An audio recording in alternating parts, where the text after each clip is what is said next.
Clear. संध्या तो बहुत बाद की चीज है। सबसे पहले आसन, भाई इतने समय तक हम दो काम करेंगे। क्या काम करेंगे? एक तो आसन नहीं बदलेंगे और आंख नहीं खोलेंगे। जरा करके देख लो। आंख बंद करके बैठे और खट होते ही ऐसा लगता है देखो क्या हुआ, कहीं कोई आदमी घर में तो नहीं घुसाया। तो ये जो अभ्यास है ये संध्या नहीं होने देता। संध्या होने के लिए बैठ सकना, एकदम उठने की इच्छा न हो। आधा घंटा बैठना है तो आधा घंटा एक आसन से हम बैठ सकें बिना हिले डुले, बिना अनावश्यक किए। और दूसरी चीज है कि आधा घंटा तक आंख बंद रह सके। ये बड़ी मुख्य बात है। ये तभी रह सकती है जब आपकी उसमें रुचि पैदा हो। इसके लिए मनु ने एक बहुत सुंदर श्लोक लिखा है। वो ये कहते हैं, स्वाध्यायात योगमासीत योगात स्वाध्याय मामनेत स्वाध्याय योग संपत्त्या परमात्मा प्रकाशते। खाली एक चीज से काम नहीं चलता, उसको जानना पड़ता है, जानने के बाद करना पड़ता है। जानना और करना जब दोनों साथ साथ चलते हैं तो चीज परिणाम तक पहुंचती है। तो इसलिए पहले आप संध्या तो करना चाहते हैं पर आपको यही पता नहीं कि ईश्वर होता क्या है। कई बार लोग मुझसे कहते हैं, आप आर्य समाजी लोग मूर्ति पूजा से तो छुड़ा देते हो पर करना क्या है ये नहीं बताते। तो आदमी इधर का भी नहीं रहता और आदमी उधर का भी नहीं रहता। इसलिए संध्या करने के लिए संध्या आप किसकी कर रहे हैं उसको जाने बिना आप संध्या कैसे करोगे? अब जानना दो तरीके से होता है। एक जानना तो यह होता है कि हम जाकर उससे मिलें, और एक जानना होता है हम उसके बारे में सुने या पढ़े। तो मैं आप कहोगे कि आप मुझे ईश्वर को दिखा दो, ये काम तो संभव नहीं है। न तो उसे कोई दिखा सकता है, न कोई इन आंखों से देख सकता है। तो फिर क्या करना है? मैंने आपको पहले भी बताया हुआ है कि किसी भी चीज को जानने के दो तरीके होते हैं। एक तो उसका शाब्दिक ज्ञान, बौद्धिक ज्ञान, हम तर्क से, प्रमाण से, युक्ति से, उदाहरण से, दृष्टांत से किसी चीज को समझाते हैं। और दूसरा उसको दिखाना, प्रत्यक्ष करना, उसका साक्षात करके ज्ञान। तो परमेश्वर का साक्षात तो मनुष्य खुद करता है, उसे कोई दूसरा नहीं करा सकता। कोई कितना भी महान हो, करना तो खुद पड़ता है। और रही बात बुद्धि से जानना, वो दूसरा करा सकता है। जिसके लिए हम प्रवचन करते हैं, जिसके लिए उपदेश करते हैं, जिसके लिए वेद पढ़ते हैं, जिसके लिए सब काम करते हैं, वो दूसरा आपको बता सकता है। तो हमें पहली चीज है संध्या में हमें ये पता होना चाहिए कि जिसका हम ध्यान कर रहे हैं वो कौन है, वो कैसा है, वो कहां है, उसका हमारा संबंध क्या है। ये चीजें पहले मालूम होनी चाहिए। और वास्तव में जो आप मंत्र पढ़ते हो और कुछ भी नहीं है, उसके हमारे संबंधों की जानकारी है। हमारे सत्यपति महाराज जब किसी से भी बच्चों से, छोटे से मिलते हैं तो उनसे परमेश्वर के बारे में बात करते हैं, तो वो कहते हैं कि पहली बात बताओ परमेश्वर का नाम क्या है। तो हम सब जानते हैं कि आर्य समाजी होने के नाते परमेश्वर का जो मुख्य निज नाम है वो ओम है। परमेश्वर का हमारा संबंध क्या है, मतलब वो हमारा क्या लगता है। हाँ, वो हमारा पिता, हम उसकी संतान हैं। वो हमारा राजा, हम उसकी प्रजा हैं। वो हमारा न्यायाधीश है, हम उसके अपराधी या अनपराधी जो भी कुछ हैं। और वो हमारा आचार्य है, गुरु है, हम उसके शिष्य हैं। तो ये सब संबंध हमारे और उसके हैं। तो इन संबंधों पर हम विचार करते हैं। जब संध्या करते हैं तो उसके बारे में और अपने बारे में हम विचार करते हैं। तो इन संबंधों पर जो विचार करना है, मतलब वो संध्या करना है। तो उनके संबंधों पर जब हम विचार करेंगे तो हमें यह समझ में आएगा कि हमें क्या करना चाहिए और क्या नहीं करना चाहिए। वो हमसे क्या अपेक्षा रखता है और क्या हम उससे अपेक्षा रखते हैं। तो संध्या करने के लिए परमेश्वर का जानना और परमेश्वर को जानने के लिए बैठने में आप देखोगे कि मंदिरों में, मस्जिदों में उठते हैं, कूदते हैं, फांदते हैं। इनसे संध्या हो जाती है क्या? क्यों? इसके लिए वेदांत दर्शन में 2-4 सूत्र आए हैं, बड़े अच्छे हैं। वो कहता है कि भाई आसीनः संभवात, क्योंकि संध्या करने के दो ही उपाय हैं, न तो आप चलते फिरते संध्या कर सकते हो, चलते फिरते संध्या करोगे तो या तो टकरा जाओगे या ध्यान ही नहीं लगेगा, लेट जाओगे तो सो जाओगे, नींद आ जाएगी, वो भी संभव नहीं है। तो आसीनः संभवा, जो संध्या है वो बिना आसन लगाए बिना बैठे संभव नहीं है। क्योंकि आसीनः संभवात इसलिए कि वो चंचलता जो है उठने बैठने में, खड़े होने में, नाचने में, कूदने में चंचलता रहती है, मन बाहर होता है। तो इसलिए हम अचलत्व, चंचलता रहित होना चाहते हैं। तो चंचलता रहित कब हो सकते हैं? जब हम स्थिर हों। स्थिर कब हो सकते हैं? जब आप बैठें। बैठें कैसे? इतने निश्चिंत हो जाएं कि हमको गिरने का डर ना हो, कोई संकट का भय ना हो। तो जगह शांत, एकांत, सुंदर, अच्छी, जो भी हमको सुलभ हो वो ऐसी होनी चाहिए। तो इस दृष्टि से जब हम आसन को अपने ठीक कर लेते हैं तो उसके दूसरी बार हम अपने मन के में जो चीज सोचते हैं तो उसका विषय चाहिए। आप क्या कहते हो? अजी मूर्ति सामने होती है ना तो ध्यान लग जाता है। ये दो विरोधी बातें हैं। ध्यान कहते हैं किसी चीज को लगातार सोचना, और कुछ भी ध्यान नहीं है। ध्यान तो हम जो सोचते हो हम सभी सदा ही हैं, लेकिन आप चिंतन करके देखोगे तो कोई भी व्यक्ति एक मिनट भी एक बात पर नहीं सोचता। अभी कुछ सोचता है, थोड़ी देर में फिर कुछ सोचता है, तिबारा फिर उसी बात पर आ जाता है, चौथी पर, तीसरी पर चले जाता है। तो ये टुकड़े टुकड़े टुकड़े करके सोचना जो है ये चंचलता है। अभी सोचा, लेकिन एक ही बात को, एक ही विषय को आप लगातार सोचते रह सकते हैं, इसको ध्यान कहते हैं। तो अब ध्यान क्या हो गया कि परमेश्वर के विषय में लगातार सोचना। अब लगातार क्या सोचोगे? कभी सोचकर देखो आप अपने बेटे के बारे में क्या सोचते हो। आधा घंटा, पौना घंटा बैठे बैठे सोच रहे हो तो बेटे से बाहर निकले ही नहीं, तो बेटे का ध्यान हुआ कि नहीं हुआ? तो ऐसा तो नहीं है कि आप ध्यान नहीं कर सकते हो। हाँ, आपके पति बाहर गए हैं, आप चिंता कर रहे हो आएंगे नहीं आएंगे, क्या हो गया, सूचना नहीं आई, तो ध्यान हुआ कि नहीं हुआ? तो ध्यान किसका करते हो? जिसमें रुचि होती है, जिसकी इच्छा होती है।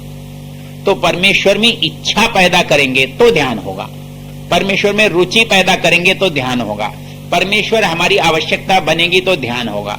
तो ध्यान कब होगा? जिसको नहीं जानते हो उसका ध्यान हो जाएगा। तो परमेश्वर को बिना जाने कैसे ध्यान हो जाएगा? तो उसको हम साक्षात भले ही न जानते हो, लेकिन परमेश्वर को बौद्धिक रूप से जानना हमें चाहिए। वो कैसा है, कहां है, कितना है। तो उस दृष्टि को जब हम जानते हैं तो हम चिंतन करते हैं। जितनी संध्या में बातें आती हैं, जितने मंत्र आते हैं, उनमें यदि आप क्रमशः देखोगे तो हम पहले चीज को सामान्य आसन प्राणायाम तक करने के बाद जब अघमर्षण के मंत्र लेते हैं वहां हम अपने बारे में विचार करते हैं कि हमारे अंदर जो भाव हैं वो कितने अनुचित हैं। वो अनुचित भाव को हम कैसे कम कर सकते हैं? तभी कर सकते हैं। आदमी अनुचित भावों से कब बचता है? बड़े के सामने, प्रकाश में। तो परमेश्वर को अपने साथ मान करके यदि हम कोई बात करते हैं तो अनुचित भाव से हम बच सकते हैं, परमेश्वर की उपस्थिति से, मान से बचते हैं। तो अगले जितने मंत्र हैं, 6 के 6 मंत्र जंभे दद्म वाले, वो क्या हैं? वो परमेश्वर की सर्वव्यापकता के बारे में बोल रहे हैं। अर्थात आप मन को जिस भी दिशा में दौड़ाओ, जिस भी दिशा में ले जाओ, दूर दूर तक जहां भी ले जाओ, तो वहां आप ये अनुभव करो कि यहां परमेश्वर की उपस्थिति है, उसकी क्रिया यहां दिखाई दे रही है, वो यहां पर विद्यमान है। मैं उसकी दृष्टि से, उसकी नजरों से बच नहीं सकता हूं। जब ये चारों ओर मैं अनुभव करने लगता हूं कि उसकी उपस्थिति है, ये जो मेरा चिंतन है ये संध्या है। मैं देखता हूं कि सूर्य में उसकी उपस्थिति है, चंद्र में उसकी उपस्थिति है, समुद्र में उसकी उपस्थिति है, पृथ्वी पर उसकी उपस्थिति है, आकाश में उसकी उपस्थिति है। तो जिधर जिधर देखता हूं उधर परमेश्वर का कुछ दिखाई देता है। एक क्या होता है? एक हमको वस्तु दिखाई देती है, एक हमें वस्तु के अंदर का चीज दिखाई देती है, उसकी सत्ता दिखाई देती है, उसकी सामर्थ्य दिखाई देती है। तो इस दृष्टि से जब हम विचार करते हैं तब हम इस संध्या को पूरा कर पाते हैं। और संध्या के अंत में जो बात है वो मुख्य रूप से क्या है? एक तो गायत्री मंत्र के बाद हम कहते हैं, हे ईश्वर दयानिधे भगवत कृपयानेन जपोपासनादि कर्मणा धर्मार्थ काम मोक्षाणाम सद्य सिद्धिर भवे। न, इसमें एक बात ध्यान देने की है। वो कहता है कि हे ईश्वर दया निधे, ये संबोधन है। परमेश्वर कैसा है? दया का निधान है, खजाना है, दया करने वाला है। हे ईश्वर दया निधे भगवत कृपया, आपकी कृपा से हमने क्या काम किया है? अनेन जपोपासनादि कर्मणा। अब देखो हमारे संध्या करने से होता क्या है? होता यह है जपोपासनादि कर्मणा। मतलब ये नहीं कहा कि तुम खेती करने से या तुम दुकान करने से या तुम कहीं दौड़ लगाने से तुमको ये काम ये सिद्धि मिलेगी। वे कहते हैं जपोपासनादि कर्मणा, मेरे जप उपासनादि काम हैं उनको करने से क्या करना है? धर्मार्थ काम मोक्षाणाम सद्य सिद्धिर भवेत नः। सद्य मतलब तत्काल, जितना जल्दी संभव हो। अर्थात मेरे जप उपासना आदि कार्य मेरे धर्म अर्थ काम मोक्ष को देने वाले हैं, होने चाहिए। अर्थात मेरी उपासना करने से मेरे धर्मार्थ काम की सिद्धि ना हो तो मेरी उपासना क्या हुई? उपासना किया तो मैं जानता नहीं है या मेरी उपासना अधूरी है। और इसलिए जपोपासना आदि का महत्व है यहाँ कि मैं कोई और काम करके आपकी उपासना प्रार्थना उपासना नहीं कर रहा हूं, मैं जप आदि संध्या के द्वारा आपकी उपासना कर रहा हूं। तो हे ईश्वर दयानिधे भगवत कृपयानेन जपोपासनादि कर्मणा धर्मार्थ काम मोक्षाणाम। यहां जो विशेष शब्द है ध्यान देने लायक वो है सद्य। सद्य का अर्थ तत्काल, मतलब संध्या करो और लाभ नहीं हो, ऐसा नहीं हो सकता। संध्या अपने आप में एक ऐश्वर्य है। अर्थात संध्या करके आदमी खड़ा हो तो उसके मुखमंडल पर जो प्रसन्नता है, जो चिंता के रहित होना, जो किसी चीज की उपलब्धि होने पर लाभ होने वाली भावना, कोई बहुत बड़ी प्राप्ति हो गई हो ऐसा लगना, तो सद्य सिद्धिर भवेन्न, हम सबकी वो सिद्धि सद्य हो जाए। तो हमारा जो उपासना आदि काम है वो व्यर्थ नहीं है, वो अनावश्यक नहीं है, वो किसी बात के लिए है, किसी अर्थ मतलब के लिए है। जब ये बात सिद्ध हो जाती है तो आखिरी बात क्या कहते हैं हम? नमः शंभवाय च मयो भवाय च मयस्कराय च नमः शिवाय च शिवतराय च। तो परमेश्वर के सारे रूप हैं इसमें। नमः शिवाय, वो शिव है, कल्याण करने वाला है, लेकिन शिव तर है, अर्थात उससे अधिक कल्याण करने वाला कोई नहीं है। यहां शिव और शिव तर, तरफ तमब जो है आपके सुपरलेटिव डिग्री जैसे काम आती हैं, तो शिव है, शिवतर है। नमः शिवाय च शिवतराय च, वो शम करने वाला है, कल्याण का करने वाला है। वो मय सुख का करने वाला है, वो हमारा भला करने वाला है। ऐसे उसके लिए हमारा यह नम का अर्थ है समर्पण। क्योंकि जब हम किसी को मान लेते हैं कि तू ही हमारे समस्त कार्यों की सिद्धि का करने वाला है, तो कहते हैं देखिए भाई साहब, अब हम आपके भरोसे हैं, आप जैसा कहो वैसा ही कर लेंगे, आप जो कहोगे वैसा ही हो जाएगा, आप करोगे तो हो जाएगा। तो संध्या का परिणाम क्या होता है? समर्पण। वो समर्पण ये हो जाता है कि भाई हमने मान लिया है कि जो सामर्थ्य आपके पास है वो हमारे पास नहीं है, और आपके मिलने से हमें वो सामर्थ्य मिल जाता है, इसलिए हम आप पर निर्भर करते हैं। तो ये संध्या का एक मोटा मोटा रूप है। समय हो गया और चर्चा भी पूरी हो गई। आपका बहुत बहुत धन्यवाद। पक्का तो कोई जड़ चीज भटक सकती है।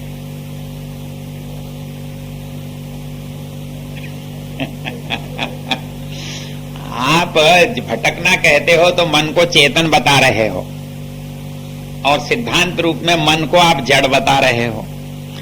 जड़ वस्तु जब भी भटकेगी तो किसी चेतन के साथ ही भटकेगी।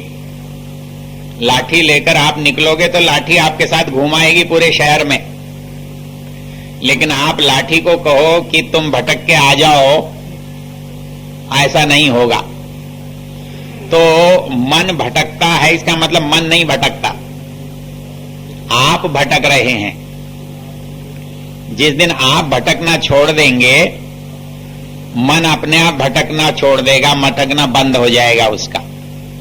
हमने अभी तक ये समझा हुआ है मन चेतन है और जैसे मन की इच्छा होती है वो वैसा करता है।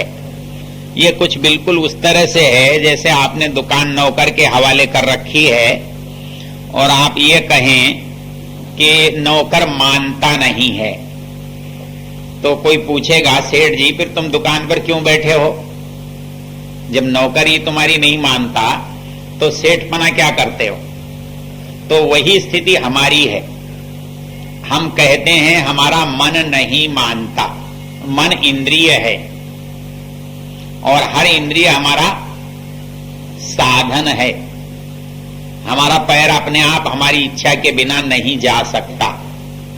जब हमारी इच्छा होगी हमारा पैर जाएगा, जब हमारी इच्छा होगी हमारे हाथ से काम होगा, नहीं इच्छा होगी तो नहीं होगा। आंख में जब हम देखना चाहेंगे तो देखेंगे, नहीं देखेंगे तो नहीं देख पाएंगे। तो जब इस परिस्थिति में आप मन को रख लोगे कि ये मेरा साधन है, सेवक है, उस दिन आप जैसा मन को बताओगे वैसा वो करेगा। और जब तक अपना सामर्थ्य मन को देकर रखोगे तो मन अपने विषय के अनुरूप भौतिक होने से भौतिक पदार्थों में भ्रमण करेगा। यह उसका भटकना है। तो इसको रोकने के लिए पहली चीज समझना है मन की स्थिति जड़ या चेतन। फिर है मैं मालिक हूं, मन मेरा नौकर है।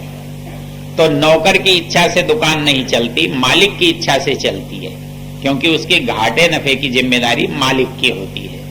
तो इसलिए मालिक जिस समय जिसको जहां चाहे लगाएगा, तो जिस समय हम ये सामर्थ्य हमारा पता लग जाएगा तो हम मन को जहां लगाएंगे वहां लगेगा। फिर हम ये नहीं कहेंगे कि मन भटकता है।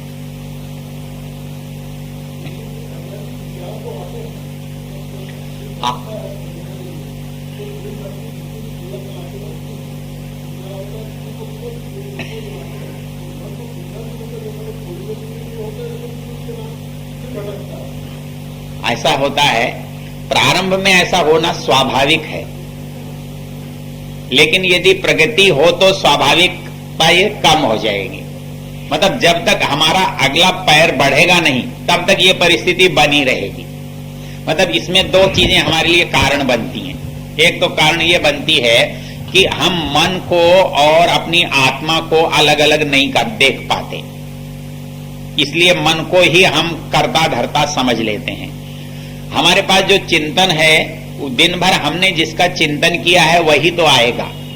यदि दिन में कभी वस्तुओं से बाहर, दुनियादारी से बाहर भी चिंतन किया होता तो वो चिंतन आता।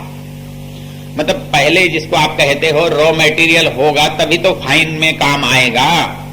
दिन भर आपने सोचा तो दुनियादारी के बारे में है, संध्या में बैठकर आप ये चाहें कि वो दुनियादारी से बाहर की चीज सोचेगा तो कैसे सोचेगा?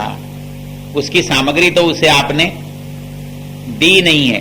वो आएगी स्वाध्याय से, वो आएगी प्रवचन से, वो आएगी विचार से। अर्थात थोड़ा समय स्वाध्याय को देना पड़ेगा, थोड़ा समय कहीं प्रवचन सुनने का समय देना पड़ेगा। जब सुनेंगे तब आप जैसे दिन भर क्यों सोचते हैं? आप दिन भर करते हैं इसलिए सोचते हैं, जो नहीं किया है उस पर नहीं सोचते हैं। तो दिन में कुछ ऐसा करना होगा जो सोचा जा सके, इसलिए हमको साथ ऐसा होता है।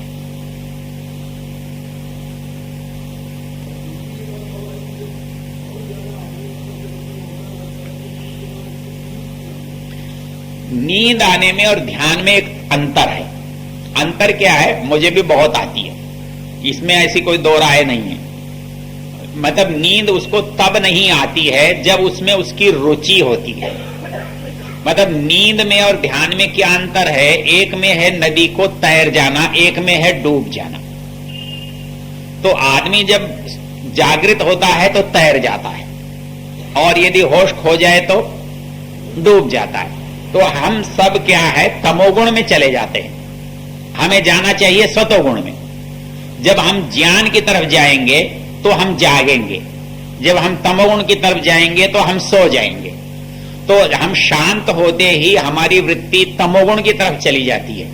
वो केवल इसलिए चली जाती है कि हमारी रुचि नहीं है, क्योंकि जब आदमी में रुचि होती है तो नींद नहीं आती।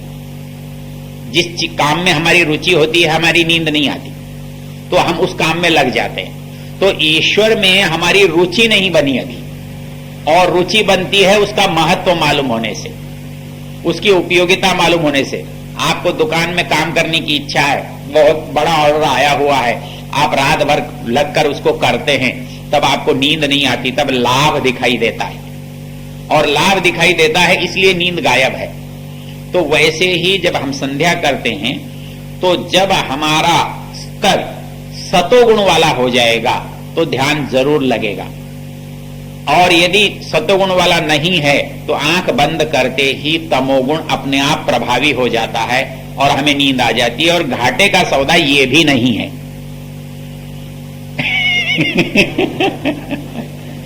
क्योंकि नींद नहीं आती है, ये एक रोग है, और नींद आ जाए तो बहुत शांति मिलेगी, बड़ी शांति न सही छोटी तो मिलेगी ही मिलेगी, और ये अभ्यास करते करते कम हो सकता है।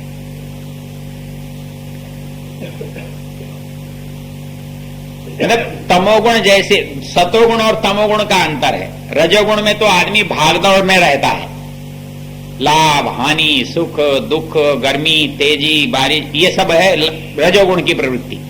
अभी वहां जाना है, अभी वहां जाना है, ये लाना है, उसको देना है।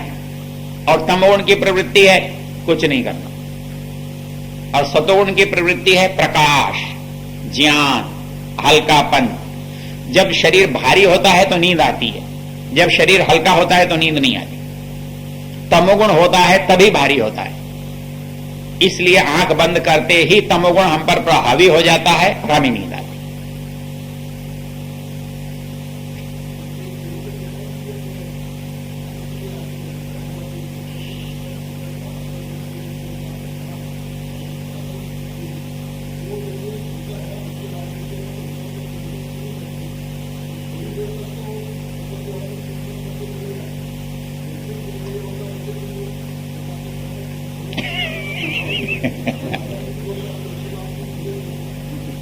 उसका एक ही तरीका है, जब तक आपको ऐसा हो जाए तब तक आंख खोल कर करिए।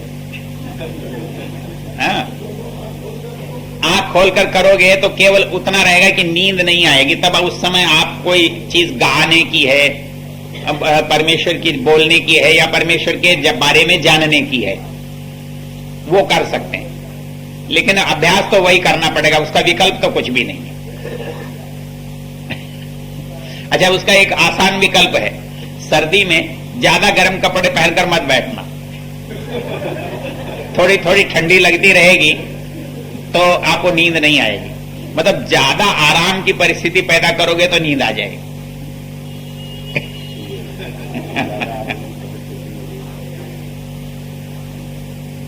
तो करने से होगा। पंखा तो बंद कर सकते हो, लेकिन ऐसा बंद मत करना कि पसीने के मारे बैठ नहीं सकते।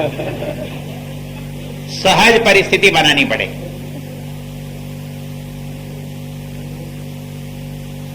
चलिए, और कुछ बोल दिया।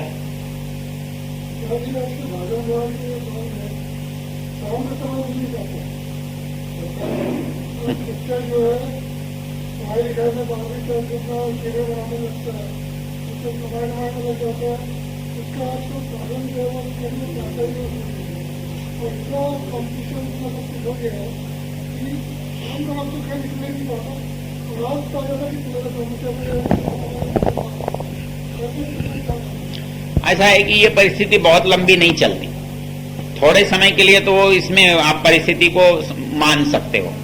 लेकिन जब आप ये मानते हो कि ट्यूशन करना है तो भोजन भी आपका छूट जाता है, तो ऐसे ही समय में आप लंबी उपासना मत करो, लेकिन थोड़ी करो, लेकिन एक निश्चित समय करो तो वो आपको लाभदायक होगी, नुकसान नहीं करेगी। मतलब आपका उसमें समय जाया नहीं होगा, बल्कि कम समय में आपको ज्यादा लाभ हो जाएगा। आप थक कर सिनेमा भी तो जाते ही हो, टीवी देखते ही हो, सो जाते हो, कोई बात नहीं। संध्या करने का एक आसान तरीका है, आप उठते ही संध्या कर लो या सोते संध्या कर लो। ऐसा है कि भगवान तो कभी भी याद किया जा सकता है। सुविधाजनक नियम एक है, परिस्थिति का नियम अलग है। आपको भोजन के समय करना चाहिए, लेकिन ग्राहक बैठा है, नहीं करते आप। जब मौका मिलेगा तब करेंगे।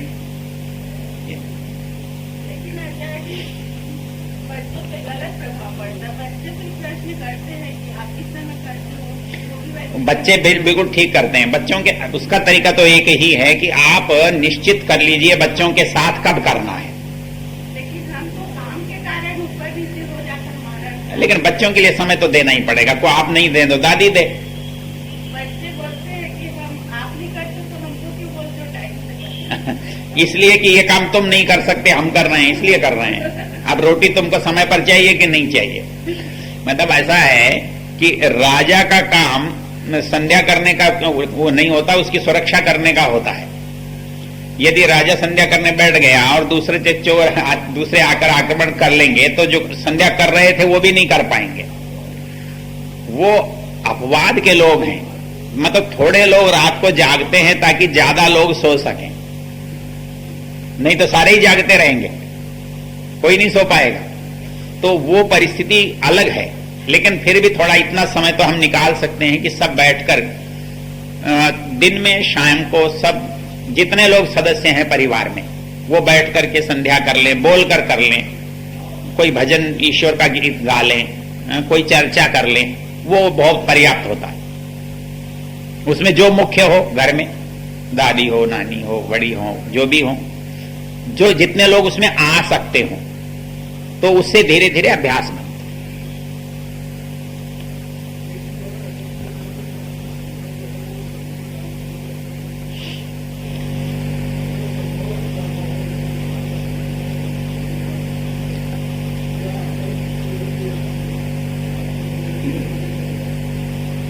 व्यक्तिगत रूप से तो कर सकते हैं। मतलब सामान्य नियम सबके लिए होता है और अपवाद कुछ के लिए होता है।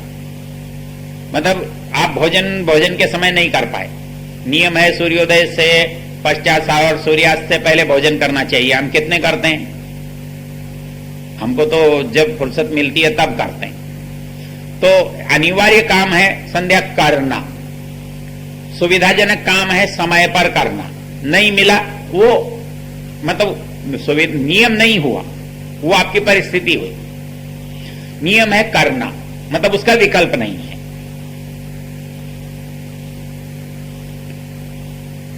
ठीक।